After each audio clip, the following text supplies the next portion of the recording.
안녕하세요. 아범이에요. 오늘 다크한 나이트메어에서는 청취자 서연님이 들려주신 실화를 함께 하려고 해요. 겉으로는 평범했던 한 소년이 시간이 흐르며 섬뜩한 본성을 드러냈다는 이야기죠. 우리가 믿고 지냈던 누군가가 사실은 끝없는 다크 속에서 자라나고 있었다는 사실. 그 충격과 공포를 이제부터 여러분과 함께 마주해보려고 해요. 서연님이 기억하는 소년의 이름은 민호였어요. 민호는 초등학교 시절 유난히 조용했고 말수가 적어 눈에 잘 띄지 않았죠. 운동장 구석, 낡은 구름 사다리 아래 모래밭이 그의 자리였어요. 아이들이 모여 뛰놀고 장난을 칠 때에도 민호는 늘 그곳에 홀로 앉아 있었죠. 친구들이 뭐 하냐고 물어도 그는 말없이 고개만 돌릴 뿐이었어요. 시간이 흘러도 변하지 않는 그 그림자 같은 존재감. 서연님에게 민호는 조용한 아이로만 남았지만 그 고요 속에는 다른 진실이 숨어 있었던 거예요. 어느 날 민호가 학교에 나오지 못한 날이 있었어요. 마침 비가 많이 내리던 날이었죠.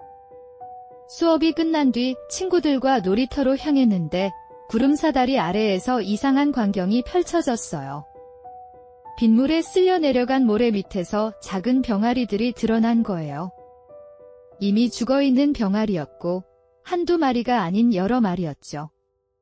어린 마음에 누군가 불쌍한 병아리를 묻어주었다고 생각했어요. 민호가 했나보다. 착한 애네, 그렇게 말하며 친구들과 흙을 덮고 책받침으로 가려두었죠. 그때는 그것이 섬뜩한 신호일 거라고는 아무도 몰랐어요. 다음 날 민호는 평소처럼 구름사다리 근처에 있었어요. 서연님과 친구들이 너가 병아리 묻어준 거냐고 물었지만 그는 아무 말도 하지 않았죠. 그저 무표정한 얼굴로 잠시 쳐다보다가 시선을 돌렸어요. 친구들은 그 침묵을 겸손이라고 착각했어요. 민호 진짜 착한 애네, 이런 말까지 했을 정도였죠. 하지만 시간이 지나면서 민호의 모습은 달라지기 시작했어요. 조용했던 아이가 점점 거칠어지고 소위 일진이라 불리는 아이들과 어울리기 시작했어요. 초등학교 저학년 때 함께했던 친구들은 그 변화에 낯설고 두려움을 느꼈죠. 서연님이 5학년이 되었을 때였어요. 그때는 학교 사이에서 패싸움이 벌어지던 시절이었죠. 남학생, 여학생 모두 휘말렸던 사건 속에 민호도 있던 거예요. 쟤는 왜 거기 있지? 친구들은 놀랐지만 그때부터 민호는 점점 더 위험한 무리와 가까워졌어요. 겉으로는 단순히 새 보이는 척일 뿐이라고 생각했지만 그의 내면은 이미 다른 길로 들어서고 있었죠. 그러던 어느 날 무뚝뚝하기만 하던 서연님의 아버지가 처음으로 간섭을 했어요. 민호랑 놀지 마라 이유는 말하지 않았지만 그 말엔 묵직한 경고가 담겨 있었죠. 아버지는 평소 간섭이 전혀 없는 분이었어요. 넘어져도 그냥 지나가던 그런 분이 유독 민호만은 피하라 했던 거죠. 서연님은 이유를 묻고 따졌지만 아버지는 끝내 설명하지 않았어요. 지금은 말할 수 없다. 그냥 멀리해라. 당시 서연님은 반발심이 더 커졌죠. 친구라는데 왜 못 만나게 하냐는 마음이었어요. 그래서 계속 만났고 또래들과 함께 어울렸어요. 하지만 나중이 되어서야 그 말의 의미를 알게 됐죠. 아버지가 본 것은 단순한 우연이 아니라 민호의 본성을 미리 감지한 신호였던 거예요. 시간이 지나 중학교에 올라갔을 무렵이었어요. 다른 친구 지훈의 아버지는 의사였는데 그 역시 비슷한 말을 했어요. 민호와 가깝게 지내지 마라. 이유를 묻자 지금은 말할 수 없고 나중에 알게 될 거라 했죠. 그 말은 서연님과 지훈에게 오히려 호기심을 키웠어요. 왜 자꾸 민호를 피하라고 하지? 대체 이유가 뭐야? 그때는 아직 그 본질을 몰랐고 단순히 어른들의 과한 걱정으로만 여겼죠. 그러나 그 호기심은 점점 불길한 퍼즐을 맞추는 시작이었어요. 고등학생이 된 뒤 두 사람은 다시 지훈의 아버지에게 이유를 물었어요. 그제야 아버지는 조금 풀어주셨죠.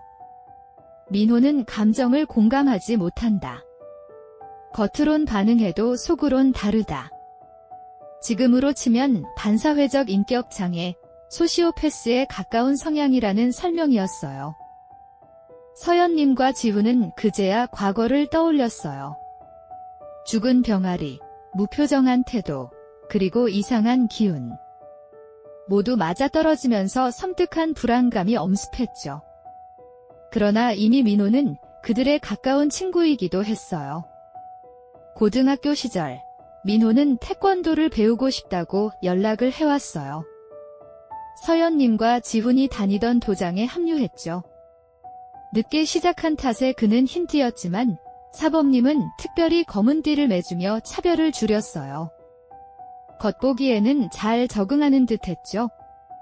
그러나 어느 날 사범님이 민호를 분리수거장에서 목격했어요.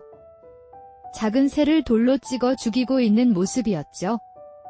그 섬뜩한 장면은 어릴 적 병아리 사건과 겹쳐지며 의심을 확신으로 바꿔버렸어요. 사범님은 서연님과 지훈을 불러 은근히 물었어요. 민호 원래 성격이 어땠냐? 두 사람은 잠시 망설였지만 결국 조용했다고만 답했죠. 마음속에서는 이미 그 의문이 커져가고 있었어요. 혹시 어릴 적 병아리도 다 민호가 한 건 아닐까? 하지만 친구라는 이유로 오랫동안 함께한 시간 때문에 믿고 싶지 않았어요. 사범님 역시 뚜렷한 증거는 없었기에 불길한 의심은 공기 속에 떠돌 뿐이었죠. 그러던 어느 날 더 직접적인 징후가 드러났어요. 도장에서 운동하던 한 어린아이의 얼굴에 심한 멍이 있었던 거예요. 처음엔 단순히 다쳤다며 둘러댔지만 상처는 점점 더 심각했죠. 사범님은 아이를 집까지 데려다 주었는데 그 징문을 열고 나온 사람은 다름 아닌 민호였어요.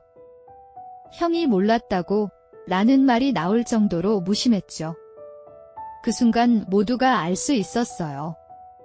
민호의 주변에서 누군가는 분명히 다치고 있었고 그 피해는 더 커지고 있다는 사실을요. 아이의 멍은 단순한 다툼으로 생긴 흔적이 아니었어요. 자세히 보니 귓불력 턱선까지 퍼진 큰 상처였죠. 아이는 끝내 아무 말도 하지 않았어요.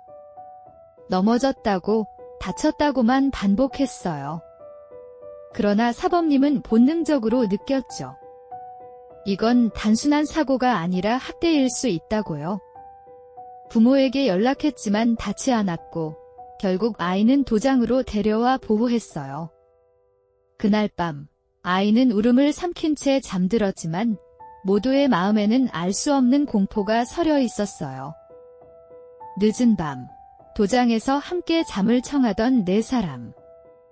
사범님, 서연님, 피아노 학원 선생님, 그리고 민호의 동생이었죠. 한밤중 서연님은 아이가 몰래 빠져나가려는 걸 발견했어요. 어디가? 아이는 떨리는 목소리로 형이 날 찾으러 왔다고 했죠. 순간 서연님은 등골이 서늘해졌어요. 문밖 유리 시트지 사이로 비친 그림자가 있었고 그것은 분명 민호였어요. 사범님은 곧바로 아이를 숨겼고 도장은 숨막히는 긴장으로 가득 찼죠. 잠시 후 관장실 쪽 문이 삐걱이며 열렸어요. 사범님은 용기를 내어 민호 앞에 나섰죠. 지금 뭐 하는 거냐? 하지만 민호는 놀라는 기색도 없었어요. 보통이라면 누가 기다렸다는 듯 나타나면 당황하기 마련인데 그의 얼굴에는 미동조차 없었어요. 차갑고 텅 빈 눈빛이었죠. 사범님은 아이들을 급히 다른 방으로 피신시켰고 경찰에 신고했어요. 민호는 결국 물러났지만 그 순간 느껴진 기이한 공포는 오래도록 남았어요. 다음 날 사범님은 동생에게 진실을 묻기 시작했어요. 아이는 망설이다가 털어놓았죠. 형에게 자주 맞았고 심지어 바늘로 찔린 적도 있다고요. 얼굴에 난 멍은 주먹이 아니라 바늘이 깊게 파고든 상처였던 거예요. 말을 들은 순간 모두의 심장이 얼어붙었어요. 어린 동생에게 가해진 고통은 상상을 넘어섰죠. 이제 더는 외면할 수 없는 현실이 드러났고 사범님은 반드시 경찰에 알리겠다고 결심했어요. 하지만 경찰은 달랐어요. 그저 형제간의 다툼일 수 있다고 가볍게 넘겨버린 거예요. 동생 괴롭히지 마라. 단순한 주의만 남기고 사건은 마무리되었죠. 서연님과 지훈은 깊은 무력감을 느꼈어요. 분명히 더 큰 위험이 다가오고 있었는데 어른들의 대응은 너무 느슨했죠. 이 순간조차도 민호의 끝없는 다크는 점점 더 커져가고 있었어요. 시간이 흘러 서연님은 대학 입시 준비로 도장을 그만두었어요. 하지만 그 기억은 잊히지 않았죠. 어느 날 다시 마주친 민호의 동생은 더 이상 예전의 아이가 아니었어요. 서연님을 보고도 모른 척하며 도망쳤고 얼굴에는 여전히 폭력의 흔적이 남아 있었어요. 아직도 벗어나지 못했구나. 그 순간 서연님은 마음속 깊이 섬뜩한 불안을 느꼈어요.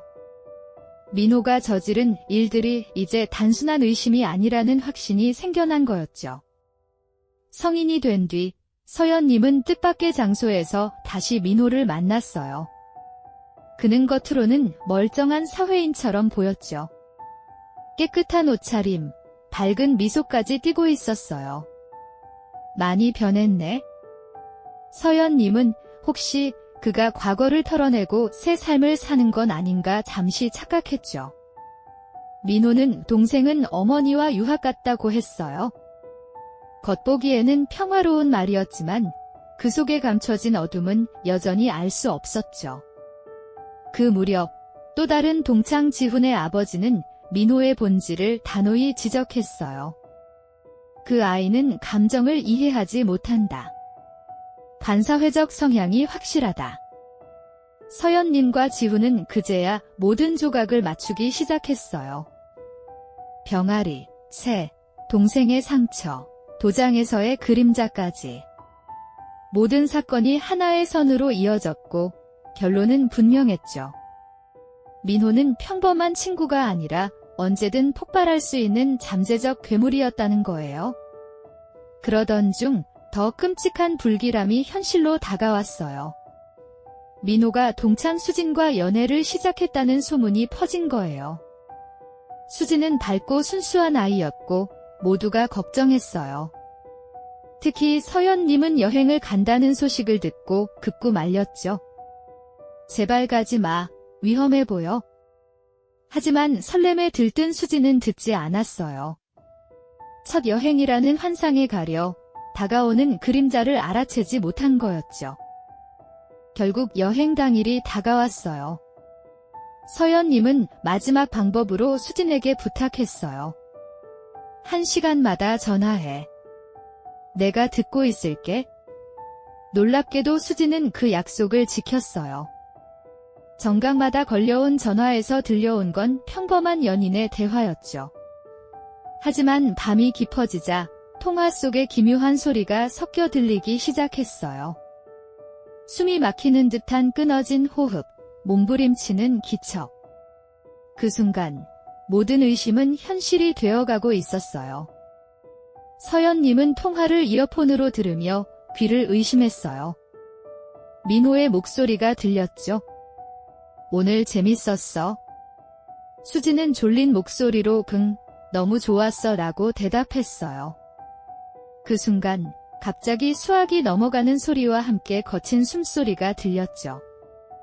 서연님은 등골이 얼어붙었어요. A와 함께 있던 그는 즉시 휴대폰 녹음을 켜고 소리를 담아 두었죠. 숨막히는 듯한 기척, 둔탁하게 무언가 부딪히는 소리. 분명 평범한 여행의 밤이 아니었어요. 잠시 후 통화는 끊어졌고 서연님과 지훈은 더 이상 참을 수 없었어요. 둘은 곧장 지훈의 아버지에게 달려갔죠. 녹음 파일을 들은 아버지는 얼굴이 굳었어요. 지금 애들이 어디 있지? 긴급히 경찰 지인에게 전화를 걸어 위치 추적을 요청했어요. 두 청년의 설명과 녹음이 증거였고 수진의 안전은 분 단위로 달려 있었죠. 이제는 단순한 의심이 아니라 돌이킬 수 없는 범죄 현장이었어요. 연락을 받은 경찰은 즉시 움직였어요. 민호와 수진이 있던 숙소로 급파되었죠. 그곳에서 벌어진 일은 상상조차 끔찍했어요. 수진은 이미 숨을 제대로 쉬지 못하는 상태였고 현장은 난장판이었어요. 민호는 덤덤한 표정으로 앉아 있었죠. 겁에 질리거나 당황한 기색은 전혀 없었어요. 경찰이 그를 체포하는 순간에도 그는 마치 평범한 일이 벌어진 것처럼 태연했죠. 그 얼굴은 이미 사람의 감정을 잃어버린 끝없는 다크의 그림자였어요. 서연님과 지훈은 경찰 조사실로 불려가 진술했어요. 1시간마다 전화를 요구한 이유, 과거 민호의 수상한 행동들, 그리고 동생에게 가해진 폭행 의혹까지 모두 털어놓았죠. 처음에는 말하기 두려웠던 기억들이 쏟아져 나왔어요. 병아리 사건, 새를 돌로 죽이던 모습, 바늘로 찌른 상처. 모든 조각이 모여 하나의 퍼즐이 되었죠. 경찰은 점점 확신을 가졌고 이 사건은 단순한 우발이 아니라고 판단했어요. 그 후 더 소름 끼치는 사실이 드러났어요. 민호가 말했던 주학간 동생은 존재하지 않았어요. 그 아이는 이미 세상에 없었던 거예요. 친어머니, 새어머니, 심지어 아버지마저도 그의 손에 해를 당했다는 정황이 밝혀졌죠. 겉으로는 이혼, 유학이라 포장했지만 실상은 전부 범행을 감추기 위한 거짓말이었어요. 서연님이 느꼈던 위화감은 결국 현실이었고 민호는 연쇄적인 범죄를 이어온 괴물이었어요. 민호는 조사 과정에서도 전혀 흔들리지 않았어요. 눈물을 흘리지도 후회하는 기색도 없었죠. 그저 경찰의 질문에 짧게 대답하며 고개를 끄덕일 뿐이었어요. 왜 그랬냐는 물음에도 마치 아무 의미 없는 일을 한 것처럼 무표정했죠. 그 태도는 주변 사람들의 공포를 더 깊게 만들었어요. 민호의 내면에는 인간으로서의 감정이 사라져 있었고 남은 건 냉혹한 공허뿐이었어요. 서연님은 수진의 죽음도 충격이었지만 무엇보다 동생의 모습이 더 지워지지 않았다고 했어요. 바늘에 찔리며 참고 울던 그 아이의 얼굴. 도망치듯 등을 보이며 멀어지던 모습. 그 기억은 밤마다 꿈속에서 되살아났죠. 우리가 조금만 더 빨리 알았다면 막을 수 있었을까? 그 질문이 서연님을 오래 괴롭혔어요. 하지만 현실은 이미 너무 늦었고 피해는 걷잡을 수 없이 커져 있었어요. 주변 사람들은 충격에 휩싸였어요. 민호가 그럴 리 없어. 겉으로 본 그는 평범한 사회인이었으니까요. 하지만 실체는 달랐어요. 어린 시절부터 이어진 잔혹한 행동들, 가족을 향한 폭력, 그리고 연인을 향한 범죄까지. 민호는 이미 오래전부터 사람의 탈을 쓴 괴물이었죠.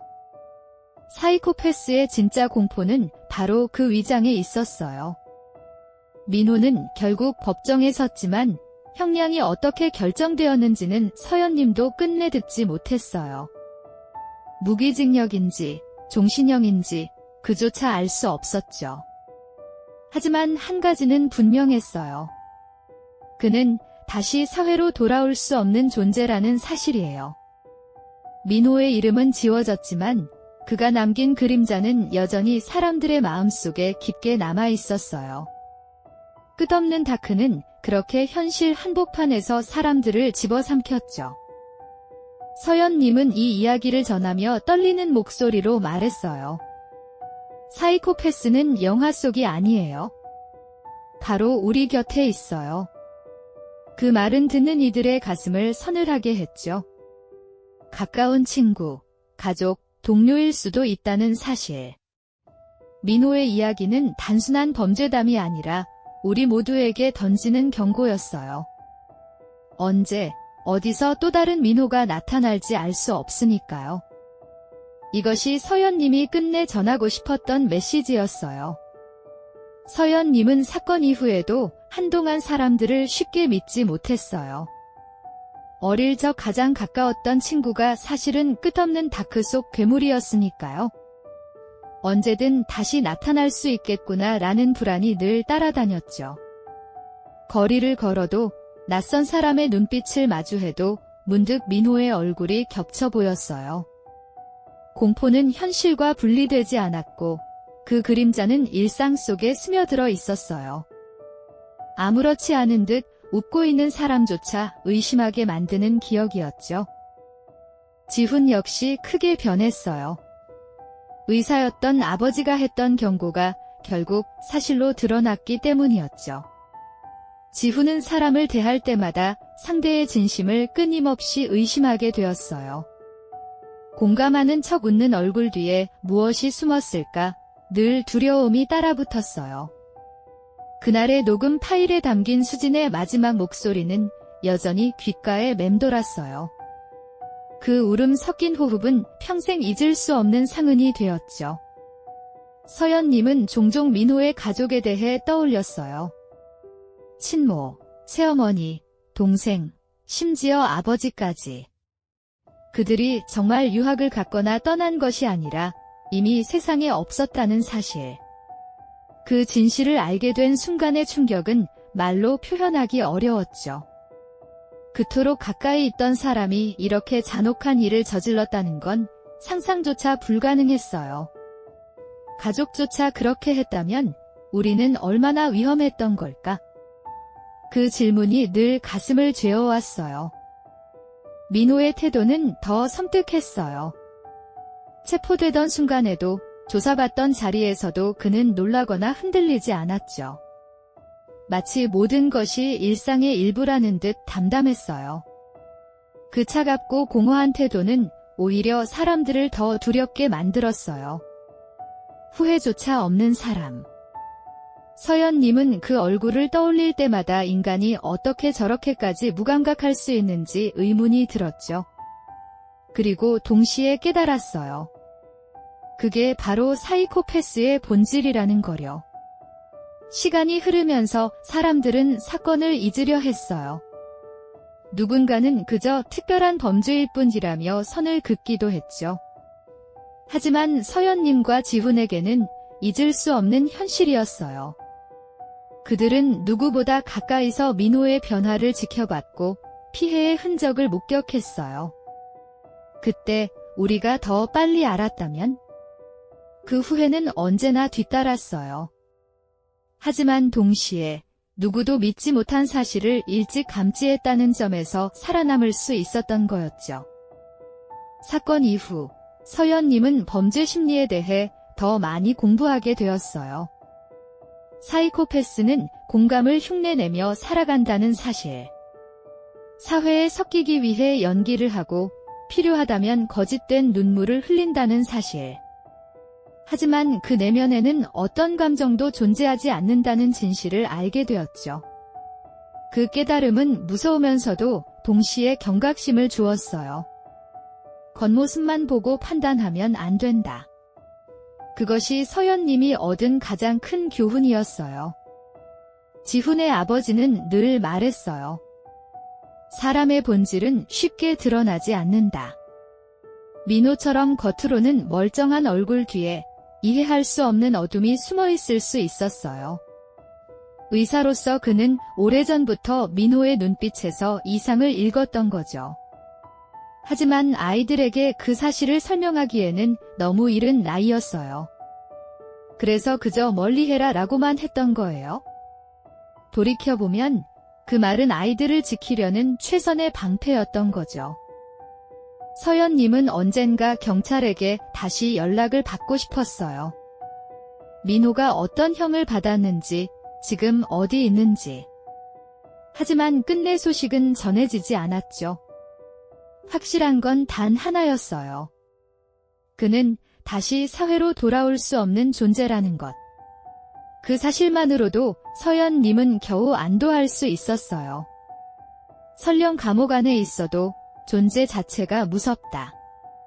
그 공포는 여전히 마음 한구석을 짓누르고 있었죠. 수진의 장례식은 조용히 치러졌어요. 친구들은 울며 그녀의 마지막 길을 지켰지만 서연님의 눈에는 민호의 그림자가 겹쳐졌어요. 내가 왜 그 아이를 데려갔니? 그 원망과 슬픔은 시간이 지나도 지워지지 않았죠. 수진은 단순한 희생자가 아니라 민호가 쌓아온 어둠의 끝에서 무너진 마지막 촛불이었어요. 그 죽음은 모두에게 씻을 수 없는 상처를 남겼죠. 세월이 지나도 민호의 이야기는 서연님의 가슴 속에 남아 있었어요. 누군가 농담처럼 사이코패스는 영화 속 인물이라 말하면 서연님은 차마 웃지 못했어요. 왜냐면 그것이 단순한 허구가 아니라 직접 곁에서 겪었던 현실이었으니까요. 우리 곁에도 있다. 그 깨달음은 단순한 두려움이 아니라 경고였어요. 끝없는 다크는 멀리 있지 않고 언제든 바로 옆에서 숨쉬고 있을지도 모른다는 사실이었죠. 오늘의 이야기는 여기서 끝이에요. 누군가는 가까운 친구였고 누군가는 곁을 지켜준 스승이었지만 결국 우리 곁을 스쳐간 민호는 끝없는 다크의 화신이었죠. 겉으로는 평범한 미소와 일상을 연기했지만 내면에는 공감 없는 심연이 자리하고 있었어요. 그가 남긴 흔적은 단순한 범죄가 아니라 우리 모두에게 던지는 경고예요. 사이코패스는 영화 속 괴물이 아니라 언제든 이웃이 될 수 있다는 사실 반드시 기억해야 해요. 여러분도 주변의 촛불들을 지켜주시길 바라요.